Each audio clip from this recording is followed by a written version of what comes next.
Kuasamu nyata di dalam kelemahanku, kekuatanmu menopang seluruh hidupku.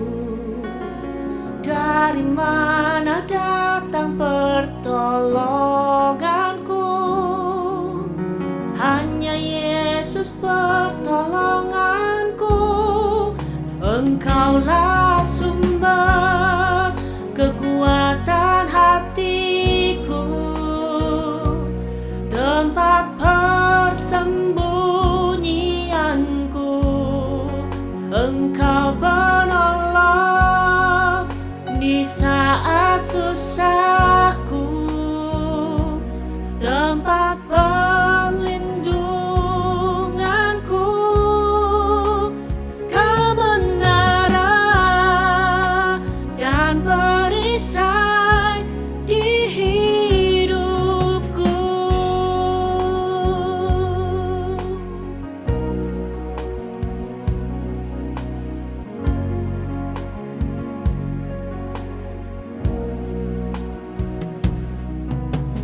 Kuasamu nyata di dalam kelemahanku, kekuatanmu menopang seluruh hidupku. Dari mana datang pertolonganku? Hanya Yesus pertolonganku. Engkaulah sumber kekuatan hatiku, tempat persembunyianku. Engkau penolong di saat susahku, tempat perlindunganku. Kebenaran dan perisai di hidupku.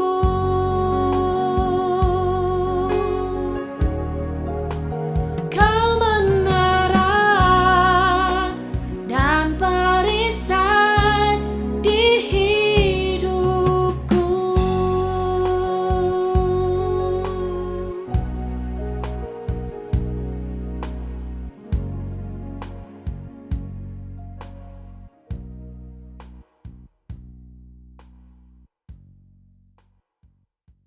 Shalom jemaat sekalian, selamat hari Minggu dan selamat beribadah secara online bersama GKI Darmo Satelit.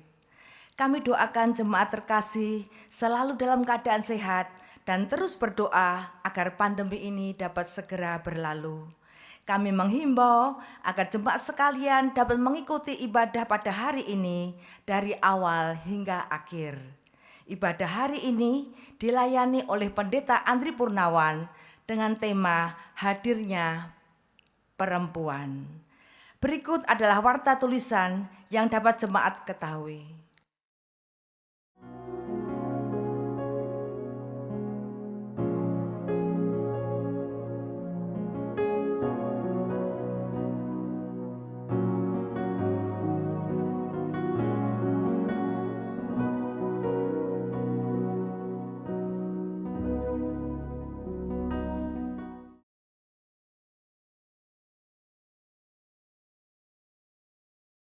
Marilah kita menyiapkan diri untuk memasuki kebaktian ini dengan bersama-sama memuji Tuhan. Kita masuk rumahnya PKJ 13 bait pertama sampai kedua.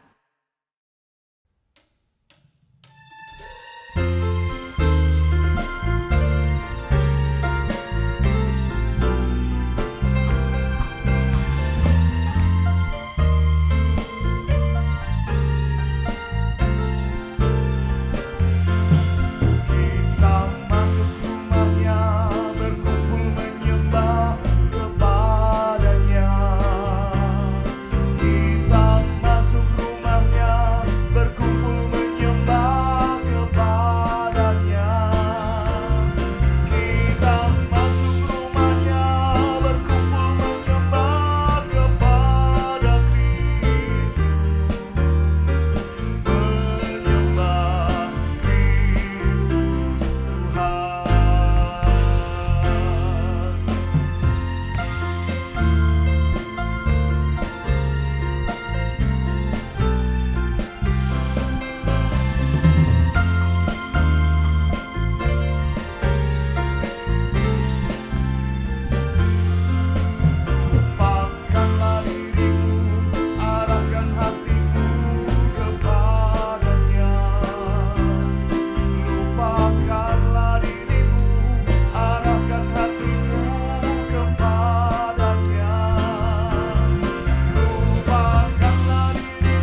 Jemaat kekasih Kristus, kebaktian kita pada hari ini berlangsung dalam satu pengakuan bahwa pertolongan kita adalah dalam nama Tuhan yang menjadikan langit dan bumi.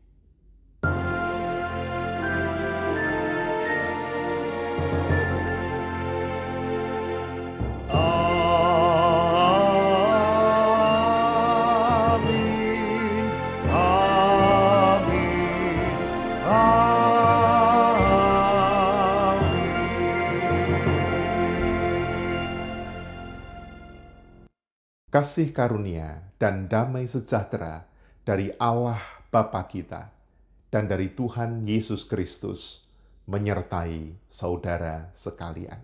Dan menyertai saudara juga. Kita bersyukur karena diberi kesempatan untuk kembali beribadah pada saat ini. Pada hari ini, tema kebaktian kita adalah hadirnya perempuan. Dasar ibadah dari Mazmur 33 ayat 20 berbunyi demikian. Jiwa kita menanti-nantikan Tuhan. Dialah penolong dan perisai kita. Mari kita berdoa mengakui dosa kita.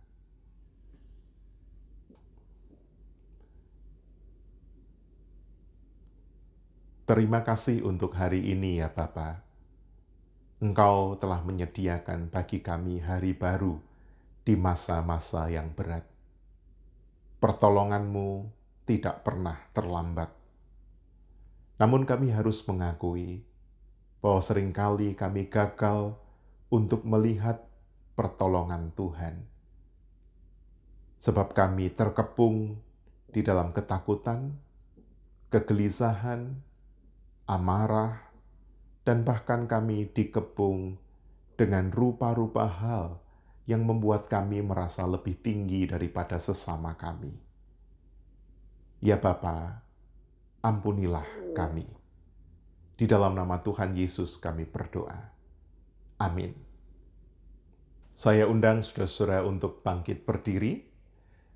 Marilah menerima anugerah dari Tuhan yang terambil dari Yohanes 16 ayat 21 sampai 22.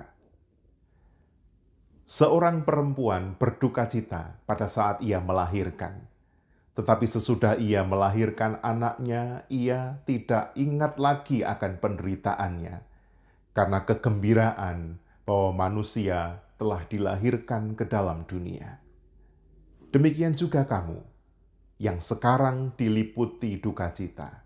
Tetapi aku akan melihat kamu lagi, dan hatimu akan bergembira, dan tidak ada seorang pun yang dapat merampas kegembiraan itu daripadamu. Demikianlah berita anugerah dari Tuhan. Syukur kepada Allah. Mari kita sambut berita anugerah dari Tuhan ini dengan menyanyikan ajaib benar anugerah.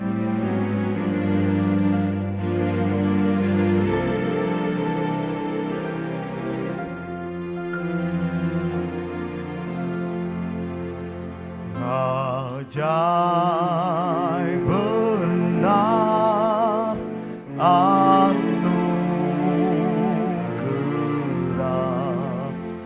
pembaru hidupku. Ku hilang buta berjalan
Tiba saatnya bagi kita untuk membaca dan merenungkan firman Tuhan. Mari kita berdoa. Ya Tuhan, Sang Penolong kami, mampukanlah kami untuk mengerti, meyakini, dan bahkan membebaskan diri kami dari rupa-rupa kepungan beban kehidupan. Sehingga kami boleh berjumpa dengan Sang Firman. Kami boleh menikmati Sang kebenaran. Dan kami boleh diubahkan seturut dengan kehendak-Mu. Bersabdalah ya Bapa, dan urapilah kami dengan Roh-Mu yang kudus. Dalam Kristus kami memohon. Amin. Bacaan firman yang mendasari tema kita pada hari ini, hadirnya seorang perempuan, terambil dari Kejadian 2 ayat 18 yang berbunyi demikian. Tuhan Allah berfirman, "Tidak baik kalau manusia itu seorang diri saja. Aku akan menjadikan penolong baginya yang sepadan dengan dia." Demikianlah firman Allah, berbahagialah mereka yang hidup seturut dengan kebenarannya. Haleluya.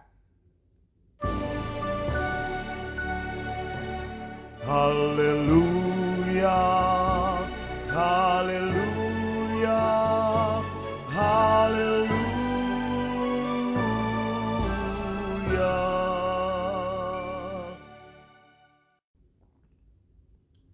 Jemaat kekasih Kristus, kematian George Floyd pada 25 Mei 2020 telah meledakkan amarah sebagian besar publik Amerika. Ada yang meluapkannya dengan amuk, penjarahan, pembakaran di berbagai kota. Juga dalam beberapa minggu terakhir, puluhan bahkan ratusan ribu orang memprotes rasialisme di Amerika dan menuntut ditegakkannya keadilan ras. Di Amerika sendiri, perlawanan terhadap rasisme, terutama yang dilakukan oleh masyarakat kulit putih terhadap kulit berwarna, itu telah terjadi selama berabad-abad. Rasisme dalam kadar tertentu bisa membuat orang tega merayakan kematian sesamanya, meledakkan tempat-tempat ibadah, dan bahkan berpuncak pada hasrat untuk menghapuskan atau menghilangkan golongan tertentu atau yang disebut dengan genosida. Seperti yang kita tahu pernah terjadi di Jerman yang dilakukan terhadap orang-orang Yahudi oleh Hitler. Rasisme berawal dari perasaan superior terhadap diri dan golongan, dan dalam waktu yang sama, seorang yang rasis melihat orang lain sebagai pihak yang lebih rendah daripada diri dan golongannya. Jane Elliot, seorang pendidik dan aktivis anti-rasisme, pada tahun 1965 mengadakan percobaan sederhana. Ia yang adalah seorang guru membagi kelasnya menjadi dua kelompok. Satu kelompok murid-murid diberi selendang coklat untuk mewakili anak-anak yang bermata coklat. Sementara kelompok yang lain diberi selendang biru untuk mewakili tim bermata biru. Elliot kemudian memberitahu bahwa tim mata coklat adalah tim yang lebih pintar, lebih bersih, dan memberi hak istimewa terhadap tim mata coklat itu untuk bermain dengan waktu yang lebih panjang, memberi pujian lebih banyak dibanding dengan tim mata biru. Sementara Elliot di dalam permainan itu memberikan cap atau stigma terhadap tim mata biru sebagai anak-anak pengacau. Dan tim mata coklat diberitahu agar tidak menggunakan gelas yang sama dengan tim mata biru. Dalam waktu singkat, anak-anak mata coklat menjadi lebih percaya diri. Sekaligus mulai merendahkan dan berlaku kasar terhadap anak-anak bermata biru. Percobaan Eliot itu kemudian menjadi populer dan selama bertahun-tahun ribuan orang di negara-negara di seluruh dunia mempraktikkannya dan membuktikan bahwa tindakan rasis itu dikonstruksi atau dibangun, dibentuk dari kebiasaan. Kebiasaan-kebiasaan di sekitar kita yang mengisi pikiran kita, mempengaruhi cara pandang kita terhadap diri sendiri dan terhadap orang lain. Di Indonesia sendiri, rasisme menguat setelah di akhir abad 19, Belanda membuat undang-undang kompeni yang membagi masyarakat di dalam 3 lapis. Lapis pertama adalah orang-orang Eropa, Belanda, ataupun orang Kristen dan Katolik yang pribumi, itu dikategorikan di dalam golongan pertama. Mereka punya akses pendidikan, kemudahan, jaminan sosial. Mereka adalah masyarakat yang punya privilege lebih dibandingkan golongan yang lain. Di lapisan kedua ada masyarakat yang disebut Eastern. Ini adalah para imigran dari Tiongkok, India, Arab yang diberi kesempatan untuk berdagang. Mereka kesempatan hidupnya tidak sebaik layer atau lapisan pertama, tetapi lebih baik daripada lapisan ketiga. Dan lapisan ketiga itu adalah kaum pribumi atau inlander. Pembedaan ini atau segregasi ini telah mengakar begitu kuat. Dan meskipun Indonesia tidak lagi dijajah Belanda, konstruksi sosial yang memecah belah itu dampaknya masih bisa dirasakan sampai sekarang. Terutama kebencian orang pribumi terhadap keturunan Tionghoa, atau juga sebaliknya. Bahkan di sekolah-sekolah Kristen, saya masih mendapati perilaku rasis yang dipertontonkan oleh para siswa terhadap gurunya. Mengapa demikian? Karena sehari-hari mereka terbiasa melihat perilaku diskriminatif yang diperagakan oleh orang tuanya. Dan ini adalah keadaan yang sungguh memprihatinkan. Sealiran dengan rasisme, diskriminasi gender juga demikian. Perlakuan diskriminatif atau pilih kasih terhadap perempuan di masa kini merupakan buah dari labelisasi bahwa laki-laki itu lebih baik, lebih kuat, lebih rasional. Laki-laki dianggap sebagai pelindung, pemimpin, pewaris harta, penentu masa depan, sementara perempuan lemah, tidak stabil, cerewet, tidak rasional, sensitif, dan seterusnya. Warisan budaya patriarkal yang demikian membuat sebagian perempuan selama berabad-abad, bahkan selama ribuan tahun diperlakukan dengan tidak adil. Salah satu tokoh gereja sebesar Thomas Aquinas pun mewarisi pemikiran Aristoteles yang menganggap bahwa perempuan sesungguhnya merupakan laki-laki yang diciptakan secara tidak sempurna. Pandangan seperti itu telah dipelihara bahkan juga oleh orang beriman selama ribuan tahun. Pandangan bahwa perempuan itu lebih rendah dari laki-laki. Oleh karena itu perempuan harus bersedia ditempatkan di bawah laki-laki. Orang kuno bilang tugas perempuan adalah macak, masak, dan manak. Perempuan juga dianggap sebagai konco wingking atau teman hidup yang tempatnya hanya di belakang, di dapur. Bukan hanya itu, kaum beragama juga menciptakan kisah-kisah, dongeng-dongeng, legenda-legenda yang membuat perempuan tetap harus tunduk terhadap laki-laki. Salah satu legenda yang menarik buat saya adalah berasal dari tradisi rabbinik Yahudi, yaitu legenda tentang Lilith. Nama Lilith itu diambil dari Yesaya 34 ayat 14. Di sana ada disebut tentang hantu malam. Itu terjemahan Alkitab bahasa Indonesia. Teks Ibraninya adalah Lilith. Dan nama Lilith itu kemudian dilegendakan oleh tradisi rabbinik Yahudi. Lilith adalah istri pertama Adam. Jadi di dalam dongeng itu, sebelum Adam punya istri Hawa, sesungguhnya Adam punya istri namanya Lilith.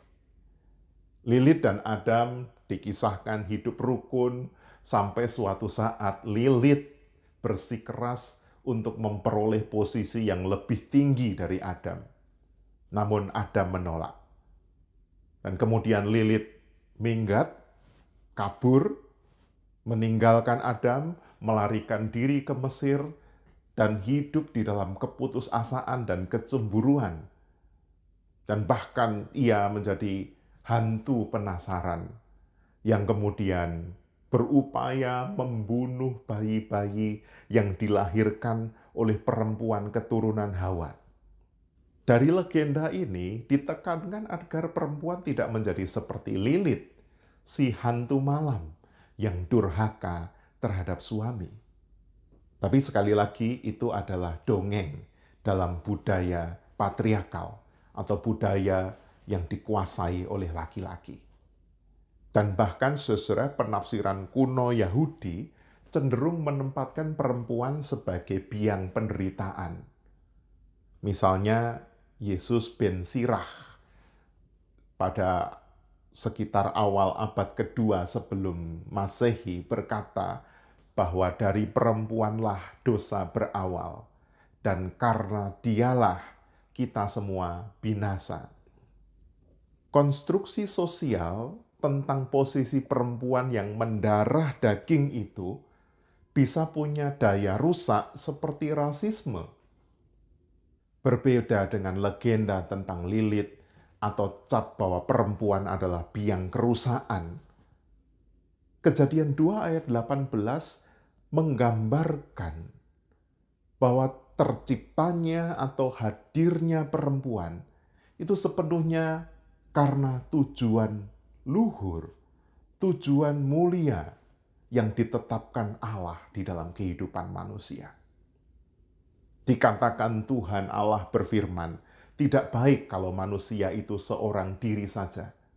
Aku akan menjadikan penolong baginya yang sepadan dengan dia. Menarik karena penolong yang sepadan digunakan kata eser kenekdo. Kata eser disebut 21 kali dalam Perjanjian Lama. Dan eser ini bukan hanya penolong dalam arti helper, tetapi penolong yang posisinya lebih kuat, yang lebih berkapasitas, yang punya daya untuk menyelamatkan. Bahkan kata eser sendiri di dalam Perjanjian Lama sebagian besar dikenakan kepada Allah. Misalnya Mazmur 33 ayat 20 yang berkata, jiwa kita menanti-nantikan Tuhan. Dialah penolong dan perisai kita. Kata penolong yang dikenakan kepada Tuhan itu menggunakan eser. Atau dalam versi Votum yang lama selalu mengatakan pertolongan kita adalah dalam nama Tuhan yang menjadikan langit dan bumi. Itu terambil dari Mazmur 124 ayat 8. Pertolongan kita itu juga menggunakan kata eser. Jadi eser itu bukan helper dalam arti pembantu atau asisten yang boleh direndahkan. Eser adalah penolong yang Tuhan beri untuk mendatangkan kebaikan. Dan kata yang kedua adalah kenekdo, yang berasal dari kata neget. Neget itu artinya tepat berada di depan, berhadap-hadapan. Atau bisa diterjemahkan juga dengan berada di samping. Atau terjemahan bebasnya adalah pasangan. Saya suka istilah Jawa pasangan itu garwo, sigaraning nyowo, belahan jiwa. Jadi perempuan sejak semula tidak diciptakan Tuhan dalam kondisi yang lebih rendah. Juga tidak diciptakan untuk menjajah, tetapi perempuan adalah anugerah yang dengannya kehidupan manusia bisa menjadi lebih baik. Perempuan ditetapkan agar berpartner bersama dengan laki-laki sebagai rekan yang serasi untuk saling menolong, saling menopang. Ketika perempuan jatuh, memang seluruh dunia ikut terjatuh. Namun jangan lupa bahwa Allah memilih hadir di dunia di dalam Yesus melalui rahim seorang perempuan. Bahkan ketika Yesus disalib, yang setia mengikut Yesus sampai ke salib adalah para perempuan. Dan para perempuanlah yang menjadi saksi pertama kebangkitan Yesus. Dan mereka menyaksikan Tuhan telah bangkit, dan dari sanalah iman Kristen dibangun di atas dasar iman akan kebangkitan.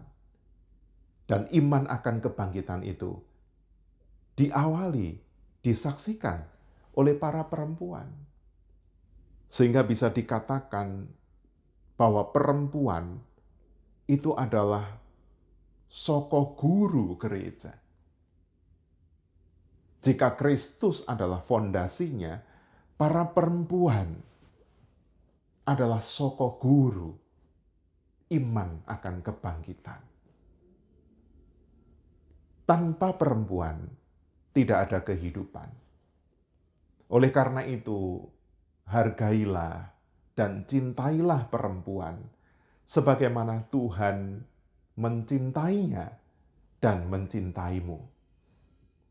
Berbahagialah para perempuan, berbahagialah mereka yang mengasihi perempuan seperti mengasihi Tuhan, Sang Pencipta langit dan bumi. Amin.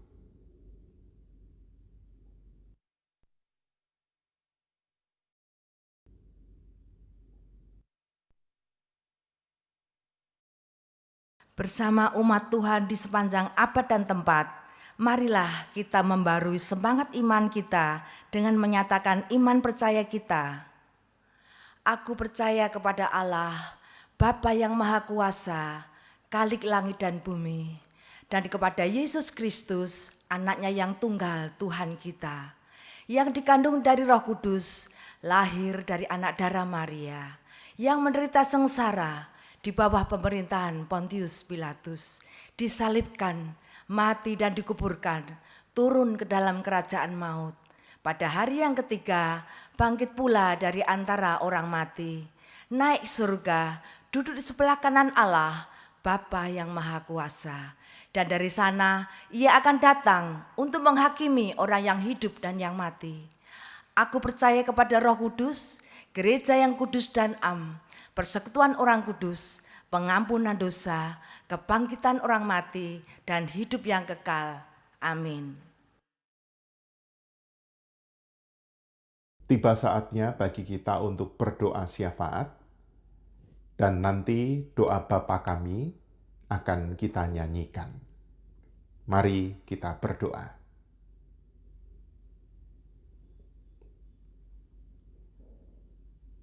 Di dalam perhimpunan virtual kami saat ini, kami ingin saling mendoakan.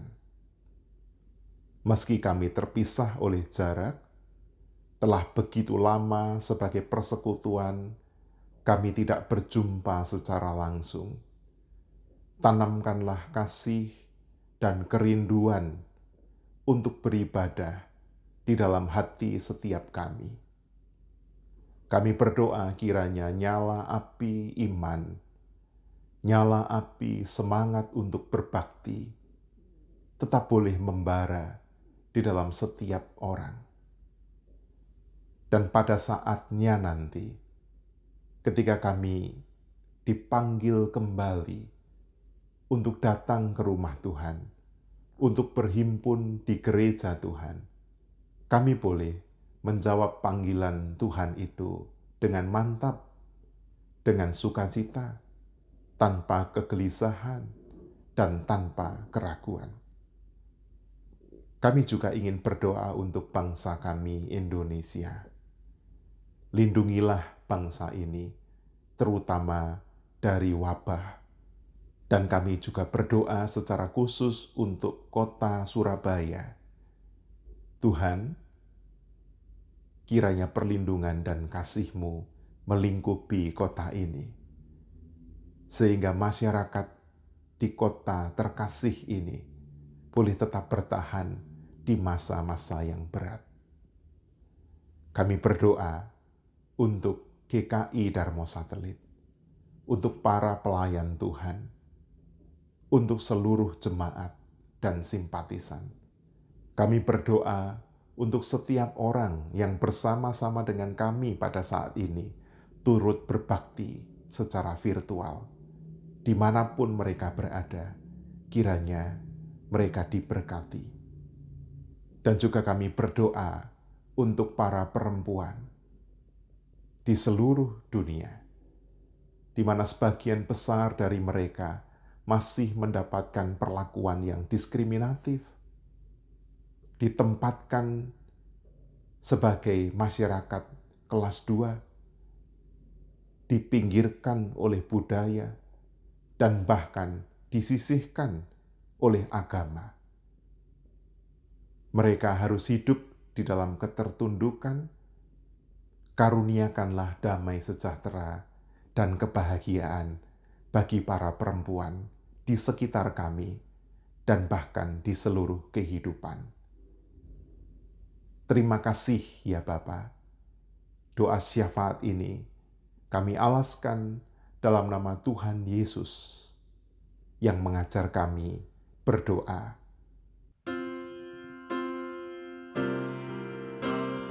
Kami yang ada di surga, dikuduskanlah nama-Mu, datanglah kerajaan-Mu, jadilah kehendak-Mu di bumi seperti di surga. Beri kami hari ini makanan yang secukupnya, ampuni salah kami seperti kami ampuni yang bersalah pada kami. Jangan bawa kami dalam pencobaan, melainkan lepaskan kami dari yang jahat. Sebab Kau-Lah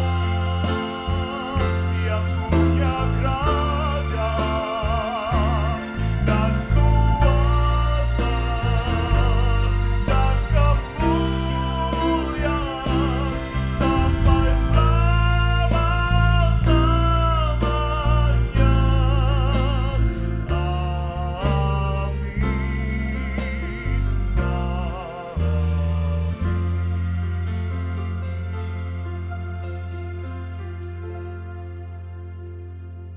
Kini tiba waktunya bagi kita untuk memberikan persembahan. Bagi jemaat yang rindu memberikan ucapan syukur kepada Tuhan melalui gerejanya, dapat diberikan melalui rekening yang tertera pada layar ini.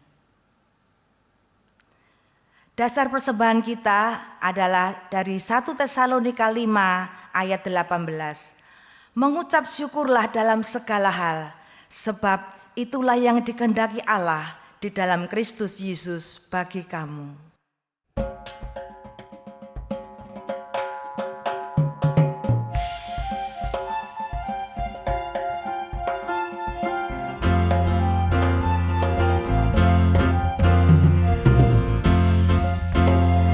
Di sini aku bawa Tuhan, persembahan hidupku semoga berkenan.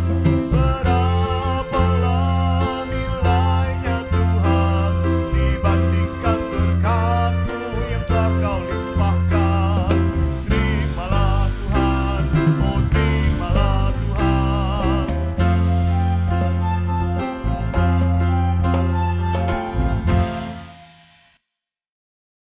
Kita akan bawa persembahan kita di dalam doa.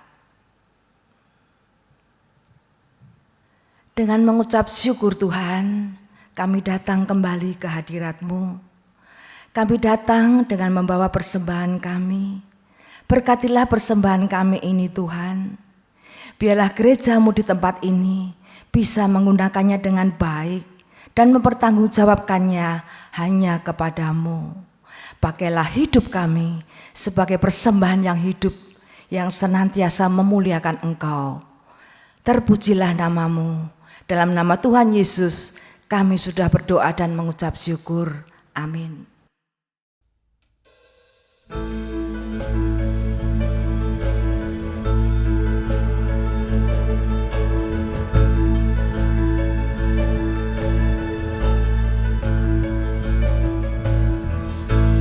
Aku Tuhan semesta,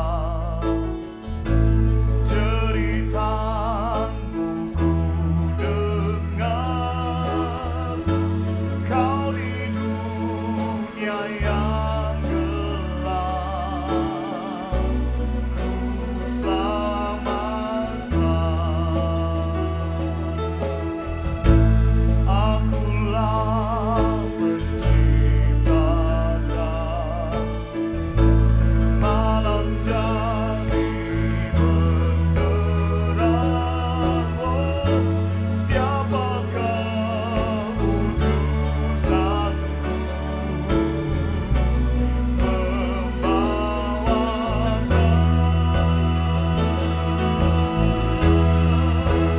Ini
Aku Tuhan semesta,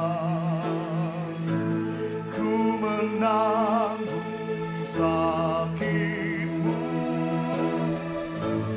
dan menangis karena kau tak mau dengar.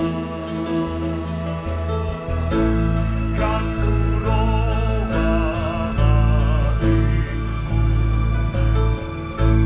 yang keras jadi lembut.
Saudara-saudara, kini arahkanlah hatimu kepada Tuhan.